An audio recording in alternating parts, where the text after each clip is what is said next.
নমস্কার বন্ধুরা, কেমন আছেন সবাই? গল্প হলেও সত্যি চ্যানেলের আরও একটি নতুন ভিডিওতে আপনাদের সকলকে স্বাগত জানাই। আমাদের চ্যানেলে যদি নতুন হন তাহলে অবশ্যই আমাদের চ্যানেলটিকে সাবস্ক্রাইব করে নেবেন, এই আশা রাখবো। আর পরবর্তী গল্প পাওয়ার জন্য বেল আইকনটিকে অবশ্যই প্রেস করে রাখবেন। আমাদের গল্প পোস্ট করার সময় প্রতিদিন ঠিক সকাল 9টা থেকে 9:30। 30শে এপ্রিল 1908। ক্ষুদিরাম বসু ও প্রফুল্ল চাকি মজফ্ফরপুরে কিংসফোর্ডকে বোমা মেরে হত্যার প্রচেষ্টা চালালেও তা সফল হলো না। উপরন্তু ঘটনার ফলস্বরূপ তৎকালীন ব্রিটিশ পুলিশ ব্যাপক ধরপাকড় অভিযান শুরু করে। কলকাতার মুরারিপুকুর সহ বিভিন্ন অঞ্চল থেকে বহু বিপ্লবীকে গ্রেপ্তার করা হয়। উদ্ধার হয় প্রচুর আগ্নেয়াস্ত্র। আবিষ্কৃত হয় একটি গোপন বোমা তৈরির কারখানা। শুরু হয় আলিপুর বোমা মামলা।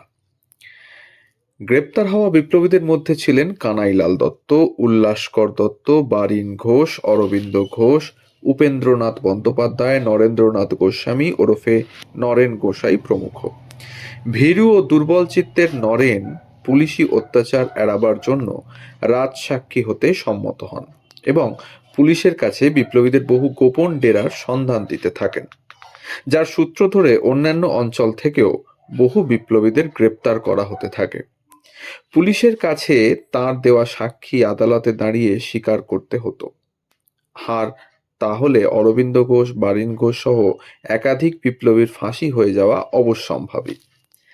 জেলবন্দি বিপ্লবীরা বুঝতে পারেন এককালের সহযোদ্ধাই বর্তমানে বিশ্বাসঘাতক। কানাইলাল ও তার সঙ্গেই গ্রেপ্তার হওয়া সত্যেন্দ্রনাথ বসু ঠিক করেন যে করেই হোক আদালতে কিছু বলার আগেই নিকেশ করতে হবে নরেন গোসাইকে। সে বেঁচে থাকলে বানচাল হয়ে যাবে আগামী দিনের সব স্বপ্ন। মুখ থুবড়ে পড়বে স্বাধীনতার ভারতবর্ষ গড়ে তোলার স্বপ্ন। তাই জেলে বসেই সিদ্ধান্ত নেওয়া হয় নরেনকে চিরতরে চুপ করিয়ে দিতে হবে। দায়িত্ব এসে পড়ে দুই তরতাজা যুবক কানাইলাল দত্ত ও সত্যেন্দ্রনাথ বোসের উপর। সেই সময় জেল ভাঙার একটা পরিকল্পনাও তৈরি হয়েছিল। ঠিক হয় 4 জন জেলবন্দি জেল ভেঙে পালাবেন। সেই 4 জনের মধ্যে একজন হলেন কানাইলাল, কিন্তু তিনি বেঁকে বসেন। জেল ভেঙে পালানোয় তার সায় ছিল না। কারাগারে অরবিন্দ ঘোষ ততদিনে নিজেকে একটু আলাদা করে নিয়েছেন। তিনি ধ্যানে মগ্ন, তার মননে তখন আধ্যাত্মিকতার বিরাজ। কানাইলালের অবশ্য সেসবে আগ্রহ নেই। ধ্যান বা গীতা পাঠের রাস্তায় হাঁটেননি। তিনি ছোট থেকেই দস্যি। জেলেও তার অন্যথা হয়নি। এমনকি মৃত্যুর মুখে দাঁড়িয়ে জেলেও তিনি মজা খুনসুটিতে মগ্ন। কখনো বন্দীদের ধুতির খুঁট বেঁধে দিচ্ছেন, তো কখনো বিস্কুট চুরি করে খাচ্ছেন। কানাইলাল ঠিক করেন আদালতে হাজিরা দেওয়ার আগে নরেন গোসাইকে হত্যা করবেন তিনি। বয়সে তার চেয়ে সামান্য বড় সত্যেন্দ্রনাথ বসু জানান তিনিও থাকবেন কানাইলালের সঙ্গে। জেলে তাদের কাছে পৌঁছে দেওয়া হয় রিভলভার। কেউ কেউ বলেন কাঁঠালের ভেতর নাকি রিভলভার রেখে দেওয়া হয়েছিল। কানাইলাল নিজে অবশ্য রহস্য উন্মোচন করেননি। তিনি বলেছেন ক্ষুদিরাম বসুর ভূত এসে নাকি তাকে রিভলভার দিয়ে গিয়েছিল। 1908 সালের 11ই আগস্ট ক্ষুদিরামের ফাঁসি হয়, আর কানাইলালের ফাঁসি হয় ওই বছরেরই 10ই নভেম্বর। নরেন গোসাইকে হত্যার পরিকল্পনা বাস্তবায়িত করতে অসুস্থতার ভান করে জেল হাসপাতালে ভর্তি হন সত্যেন্দ্রনাথ। তার 3 দিন পরে পেটে যন্ত্রণা হওয়ার অভিনয় করে হাসপাতালে ভর্তি হন কানাইলালও।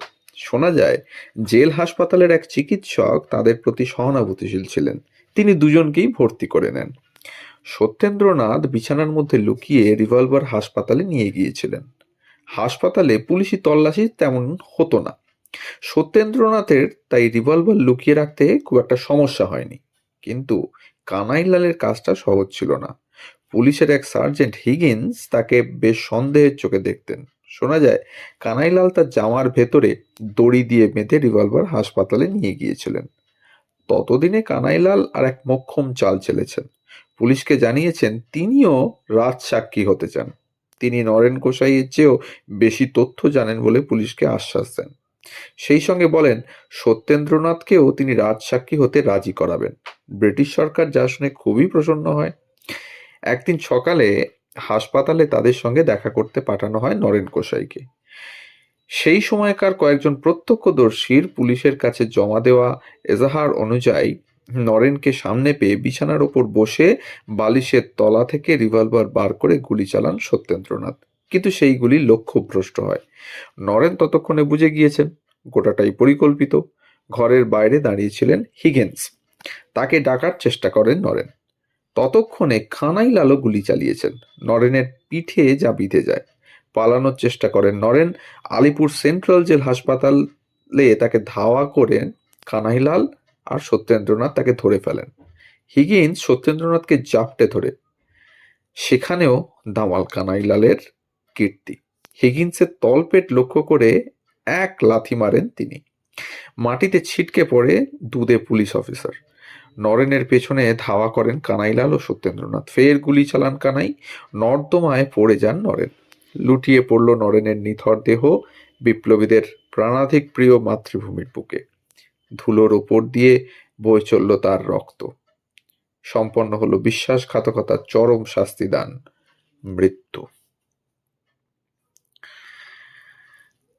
কানাইলাল তারপরে বন্দী হয়েছিলেন পুলিশদের হাতে, এবং পরবর্তীকালে শোনা যায় কানাইলাল বলে গিয়েছিলেন, আমার মৃত্যুর পর দেহ নিয়ে শোক নয়, শোভাযাত্রা করো, যাতে সকলে অনুপ্রাণিত হয়। এবং হয়েও ছিল তাই।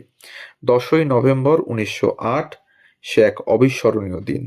আলিপুর জেল থেকে কানাইলালের মরদেহ বেরোতেই হাজার হাজার মানুষের ভিড়ে রাজপথ কার্যত অবরুদ্ধ। জনতার বাঁধ ভাঙা আবেগ কেওড়াতলা মহাশ্মশান পর্যন্ত শেষ যাত্রায় সামিল অসংখ্য মানুষ। সেই ভিড় ব্রিটিশ শাসকদের এতটাই নাড়িয়ে দিয়েছিল, কানাইলালের মৃত্যুর পর নিয়ম করে দেওয়া হয় কোনো বিপ্লবীর মরদেহ তার পরিবারের হাতে তুলে দেওয়া হবে না, শেষকৃত্য হবে পুলিশ প্রহরায়।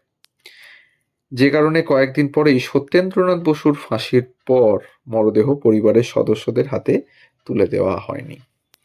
তো এই ছিল আজকের গল্প কানাইলাল দত্তকে নিয়ে এবং সত্যেন্দ্রনাথ বসুর এক অবিস্মরণীয় কাহিনী। আমাদের গল্প যদি ভালো লাগে তাহলে অবশ্যই আমাদের চ্যানেলটিকে সাবস্ক্রাইব করুন, পাশে থাকুন, কাছের মানুষদের সাথে শেয়ার করুন, কমেন্টের মাধ্যমে জানান। ভালো থাকুন, ধন্যবাদ।